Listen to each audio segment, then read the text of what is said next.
Good day friends. This is another video from Reva Kitchens and Interiors. Reva Kitchens and Interiors மற்றும் ஒரு video மூலம் உங்களை சந்திப்பது மிகவும் மகிழ்ச்சி. நம்ம இன்னைக்கு பார்க்க போறது நம்ம மாடுலர் கிச்சன்ல பில்ட்-இன் அவன் வைக்கும்போது என்ன மாதிரி ஸ்பெக் நம்ம ஃபாலோ பண்ணணும்ங்கிறது இன்னைக்கு பார்ப்போம். ஸோ நம்ம நார்மலாக மைக்ரோ அவன் அண்ட் அவன் ரெண்டுக்கு என்ன டிஃப்ரென்ஸ்ன்னு கேட்டிங்கன்னா மைக்ரோ அவன் வந்து நமக்கு ரீஹீட் பண்ணுறதுக்கு நம்ம யூஸ் பண்ணுவோம்.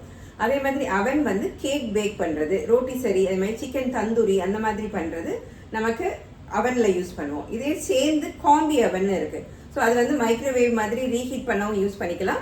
அதே மாதிரி நமக்கு கேக்கும் பேக் பண்ணிக்கலாம். நமக்கு என்ன மாதிரி அப்ளையன்சஸ் சூஸ் பண்ணுறோமோ அதுக்கு தகுந்த மாதிரி தான் நம்ம பண்ணணும். பில்ட்-இன் அவன் என்ன மாதிரி இருக்குன்னா சைடில் வந்து ஃப்ரீ ஸ்டாண்டிங் அது மாதிரி தனியாக வைக்க முடியாது. ஸோ கபர்ட்ஸ்குள்ளே வைக்கிற மாதிரி உள்ளதான் பில்ட்-இன் அவன். ஸோ இன்றைக்கி நம்ம பார்க்க போகிறது வந்து எந்த நம்ம பிராண்ட் எடுக்கிறோன்னு வச்சுக்கோங்களேன். இப்போ நம்ம பாஷ் வாங்கட்டும் அல்லது பாஷோ சீமென்ஸோ ஹாஃப்லேயோ, இங்கே வந்து நம்ம ஹாஃப்லே போட்டிருக்கோம். எந்த மாதிரி கம்பெனிஸ் எடுத்தாலும் அது 2 feet அந்த டால் யூனிட்குள்ளே ஃபிக்ஸ் பண்ணுற மாதிரி தான் அதோடைய ஸ்பெக் இருக்கும். 585 to 590 அந்த தான் இருக்கும். ஸோ இதுக்குள்ளே அந்த 2 feet டால் யூனிட்குள்ளே ஈஸியாக நம்ம ஃபிக்ஸ் பண்ணிக்கலாம். ஸோ இந்த மாதிரி ஃபிக்ஸ் பண்ணும்போது என்ன ஆப்ஷன்ஸ் பண்ணணும்? இப்போ கீழேருந்தே ஃபிக்ஸ் பண்ணலாமா? கீழேருந்தே ஃபிக்ஸ் பண்ணனா இது ஆப்ரேட் பண்ணுறது கஷ்டமாயிடும். நம்ம ஓப்பன் பண்ணி நமக்கு திருப்பி கேக் பேக் பண்ணுறது அதெல்லாமே குனிஞ்சி பண்ணுற மாதிரி இருக்கும். இது நமக்கு ரீச்சபிள் ஹைட். கீழே ஒரு 1.5 feet விட்டுட்டு திருப்பி மேலே வச்சோன்னா இட் வில் பி உங்களுக்கு கரெக்டாக ரீச் ஆகிற ஹைட்டுக்கு இருக்கும். அதே மாதிரி நமக்கு பின்னாடி இதுக்கு என்ன வேணும்? நமக்கு இப்போ மைக்ரோ அவன் வைக்கிறோம்னா பின்னாடி ஒரு ப்ளக் பாயிண்ட் கொடுக்கணும். ஸோ கார்பெண்டர்ஸோட அது அலைன்மெண்ட் வந்து ப்ளக் பாயிண்ட் வேணும். ஸோ எலக்ட்ரிக்கல் லைன்ஸ் கொடுத்துருக்கணும். அதே மாதிரி இந்த ஹைட் ஈஸி ரீச்சபிளாக இருக்கணும் நமக்கு. ஸோ அதுக்கப்புறம் நம்ம மைக்ரோ அவன் வைக்கிற மாதிரி பார்த்துக்கலாம். ஸோ இந்த ஆப்ஷன் வந்து கீழேருந்து ஒரு 1.5 feet ஈஸி டு ரீச்சாக ஒரு அவன் வைக்கிறோம். அதுக்கு மேலே மைக்ரோ அவன் வைக்கிற மாதிரி பார்த்துக்கலாம்.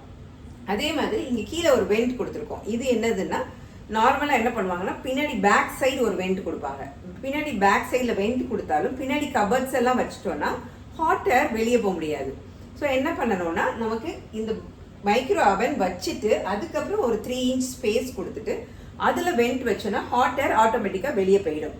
So this is the best option. நமக்கு இப்போ சைட்லேயே கபர்ட்ஸ் அதோட முடியுது, கைடுக்கு அப்புறம் அடுத்து கபர்ட் இல்லைன்னா சைடில் வென்டிலேஷன்ஸ் கொடுக்கலாம். ஸோ அது அப்படி அந்த மாதிரி கபர்ட் தனியாக இண்டிவிஜுவலாக இருந்துச்சுன்னா ஏர் ஸ்பேஸ் அது வெளியே போகிறதுக்கு இருந்ததுன்னா பண்ணலாம். பேக் சைட் கொடுத்துட்டோம், அது ஏற்கனவே கொடுத்துட்டோம்னு பார்த்தோன்னா அந்த ஹாட் ஏர் போகிறதுக்கு நம்ம இன்னும் வசதியாக பண்ணலை. ஸோ வெளியே இருந்து பார்க்கும்போது அடுத்தடுத்து இருக்கும். பட் ஹாட் ஏர் போகிறதுக்கு அங்கே ஃபெசிலிட்டி பண்ணலைன்னா அது நமக்கு பின்னாடி அதுக்கு அந்த மெஷின்ஸ் ஹாட் ஆகி ப்ராப்ளம் பண்ணுறதுக்கு பெட்டராகி சரியாக வராது. ஸோ இட் இஸ் பெட்டர் நமக்கு ஒரு அந்த அவன் வச்சுட்டு ஒரு 3 inch ஸ்பேஸ் வச்சு திருப்பி பண்ணலாம். இது வந்து நாங்கள் வந்து ஃப்ரீ ஸ்டாண்டிங் அவன்.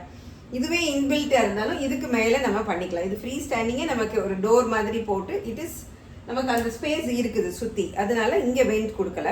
நம்ம அதுவும் இன்பில்ட்டாக போகிறோன்னா அதுக்கு மேலே ஒரு 3 inches நமக்கு திருப்பி வெண்ட் கொடுத்துக்கலாம்.